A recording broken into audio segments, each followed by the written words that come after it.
কৃষ্ণ শংকৰ গুৰু সমস্ত বৈষ্ণৱলৈ মোৰ সেৱা জনাই MBH ক্ৰিয়েশ্যনলৈ স্বাগতম জনাইছোঁ। সেই সাধু সমস্ত নামঘোষা পাঠ আৰু ব্যাখ্যা একাধিক্ৰমে আমি আহি ভাগ নম্বৰ 146 উপনীত হৈছোঁ। আজি 146 নম্বৰ ভাগত আমি ঘোষা ক্ৰমাংক 472 473 এই দুভাগী আগবঢ়াম। মহাপুৰুষ শ্ৰী মাধৱদেৱৰ দ্বাৰাই নামঘোষাৰ পুথিৰ এই উপদেশৰ দ্বাৰাই নৰ সমাজলৈ কি বাৰ্তা প্ৰেৰণ কৰিবলৈ চেষ্টা কৰিছে আৰু ইয়াৰ দ্বাৰাই আমি কিমান উপকৃত হৈছো বা শাস্ত্ৰসমূহ পঢ়ি নিজকে আমি এজন ঈশ্বৰপ্ৰায়ণ বুলি যি ভাৱ প্ৰকৃতাৰ্থত সেইটো সঁচাৰ্থত সফল বা শাস্ত্ৰৰ মতে আমি গৈছোনে তাকেই ইয়াত উপদেশত কেনেদৰে প্ৰকাশ কৰিছে আহক কৃষ্ণ। হৰিকু প্ৰকাশ কৰে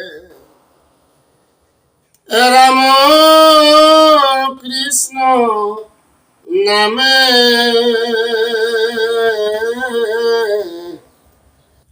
হেন নাম নলয়াম ৰয় কোন কামে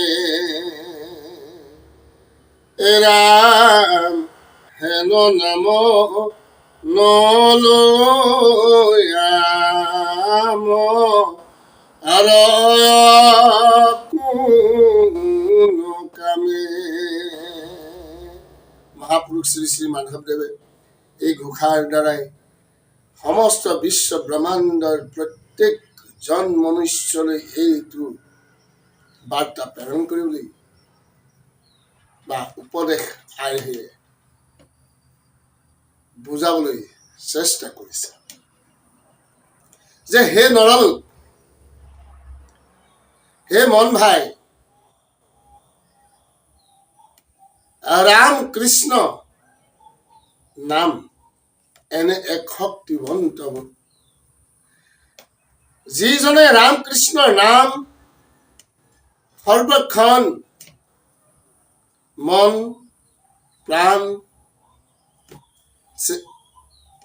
প্ৰাণ ভৰি কীৰ্তন কৰিলে সেইজনে বোলে সেই নামৰ দ্বাৰাই ঈশ্বৰক সন্মুখত প্ৰকাশিত কৰোৱাব পাৰে। হৃদয়ৰ ভিতৰত প্ৰকাশ বিৰাজমান হোৱাৰ উপৰিও তেওঁ সাক্ষাৎ ঈশ্বৰক দৰ্শন কৰিব পাৰে। সন্মুখত ৰামকৃষ্ণ নামে হৰিক প্ৰকাশ কৰে এনে নাম নলৈ নৰলোক কিয় আন কৰ্ম কৰি নিজক নাশ কৰিছে। হেন নাম নলে মৰহে কোনো কামে, ঈশ্বৰৰ নামৰ দ্বাৰাই সৰ্ব কাম সিদ্ধি হ'ব পাৰে। তেনে নাম নলৈ আন কৰ্মসমূহ ইন্দ্ৰিয় সুখ ভোগৰ কাৰণে কৰ্মসমূহ আন শুদ্ধ দেৱতাৰ সেৱা ভজনা কৰি নিজৰ জীৱন কিয় বিনাশ কৰিব বিচাৰিছে। একান্ত ভকতসকলে ঈশ্বৰৰ নাম কীৰ্তনতেই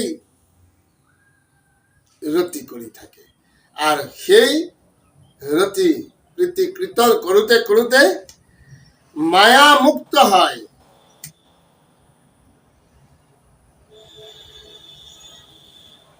আৰু সকলো বৈষয়িক আসক্তিসমূহ অতিক্ৰম কৰি নিৰ্মল চিত্তৰ অধিকাৰী হৈ চৈতন্য শক্তিক সঞ্চাৰিত কৰে। তেতিয়া ভকতজনে আত্মাৰ স্বৰূপ উপলব্ধি কৰে। কেতিয়া কৰে?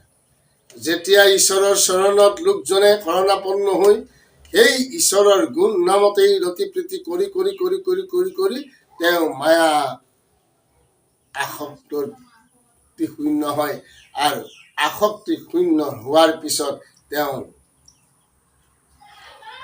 নিজক অৰ্থাৎ জীৱ উচি তেওঁ শিৱ হয় আৰু শিৱ হলেই তেওঁ সমস্ত কাম সিদ্ধি হয়।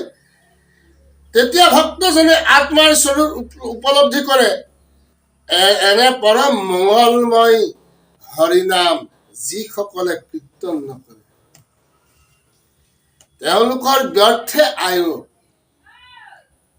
পাঠ হয় অৰ্থাৎ বিনাশ। সেইবাবে গুৰুজনাই তেনে হৰি বিমুখী লোকসকলৰ প্ৰতি কিয় বৃথা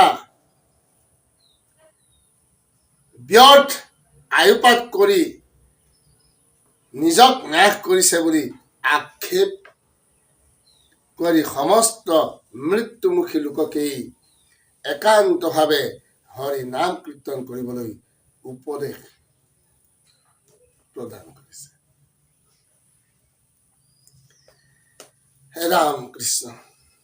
সাধু সমস্ত আমি ঘোষা নম্বৰ 473 আগবাঢ়িছো। গাৰুভূত যবনে হৰিৰ নাম লয় হে নয় হৰিৰ নাম হজনে নিন্দয় ৰাম হে নয় হৰিৰ নাম হজনে নিন্দয়। গাৰু যবন আদি অন্তজ সকলেও হৰি নাম কীৰ্তন কৰি কৃতাৰ্থ লাভ কৰিছে। এনে হৰি নামক সজ্জন সকলে কিয় নিন্দা কৰে? মহাপুৰুষ শ্ৰীমন্ত শংকৰদেৱৰ একশৰণ হৰি নাম ধৰ্মৰ প্ৰবল সোঁতত সহস্ৰ সহস্ৰ লোকে স্নান কৰি পবিত্ৰ হৈছিল। আনকি যুগ যুগ ধৰি বৈদিক সভ্যতাৰ বাহিৰত থকা অন্তজ লোক গাৰু গোবিন্দ নগাৰ নৰোত্তম মিকিৰৰ জয় হৰি মিৰিৰ পৰমানন্দ কছাৰী ৰমায়াতৈ আদি প্ৰত্যেক জাতিৰ লোকসকলেও পৰম শ্ৰদ্ধাৰে গুৰুজনাৰ প্ৰদক্ষিত একশৰণ ধৰ্মত আশ্ৰয় গ্ৰহণ কৰি পৰম আনন্দ চিত্তে হৰি নাম কীৰ্তন কৰি কৃতাৰ্থ লহিছিল। হৰি নামৰ এনে মহামহিমা মহাপ্ৰভাৱ দেখিও এক শ্ৰেণীৰ আৰ্য সভ্যতাৰ পোহৰ পোৱা তথাকথিত উচ্চ কুলীন লোকে হৰি নাম ধৰ্মক নিন্দা কৰিছিল। তেনেদৰে সকলো নামাপৰাধত লিপ্ত কৰাইছিল। তেনেদৰে নিন্দা কৰি তেওঁলোক নিজে অধপতনে যোৱাৰ উপৰিও নিন্দা বাণীৰ শ্ৰোতা সকলোকো অধপতনে নিয়াইছিল। সেয়েহে তেনে নাম নিন্দুকসকলক সজ্জন ভাওজুৰি সজ্জনৰ ভাওজুৰি গাৰু ভূত যৌৱন আদিতকৈও হীন মনোবৃত্তিৰ পৰিচয় দিয়া বুলি গুৰুজনাই পৰিতাপ কৰিছে।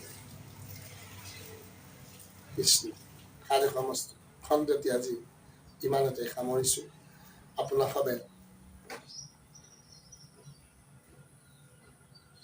নিশ্চয়কৈ ভিডিঅ'টো লাইক আৰু শ্বেয়াৰ, লগতে প্ৰথমবাৰৰ বাবে আমাৰ এই চেনেলত অহা সকলোলৈ মোৰ সেৱা জনাই অনুৰোধ কৰিছোঁ, চেনেলটি ছাবস্ক্ৰাইব কৰি থ'ব আগন্তুক ন ভিডিঅ'সমূহ তাৎক্ষণিক ৰূপত পাবৰ কাৰণে। কৃষ্ণ আজিলৈ জয় জগতগুৰু শ্ৰীমন্ত